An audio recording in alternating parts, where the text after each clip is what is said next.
Welcome to the last breakfast. Please enjoy the video. You begin by confirming prerequisites. The same Apple ID and iCloud on your iPhone and HomePod Mini, and home configured with rooms.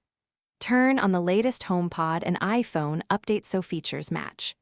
Once done, open the Home app and enable Intercom. Choose default destinations like Home or All Rooms to control who hears messages. This step is essential because Intercom routing depends on Home app permissions and software parity, so take a moment to verify those settings before proceeding. You now practice sending and shaping messages. Say, "Hey Siri, Intercom," followed by a room or person, because specifying destination prevents broadcasting to unintended zones. From iPhone, use the Home app Intercom button or Control Center shortcut for quick typed or spoken messages. Make sure recipient devices allow spoken replies so conversations flow. Otherwise, messages may appear as notifications only. This matters for timing and privacy. Spoken replies feel immediate, while notifications are quieter and may be missed. You wrap up by tuning delivery and knowing what to do if something fails.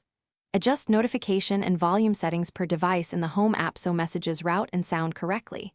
Test with short broadcasts to confirm.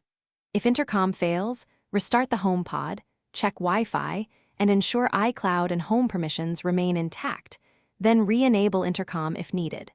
This troubleshooting flow fixes most problems because Intercom depends on network, account sync, and local device settings. Follow those checks in order for fastest recovery. Thanks for watching. If this was helpful, leave a like and consider subscribing. See you next time.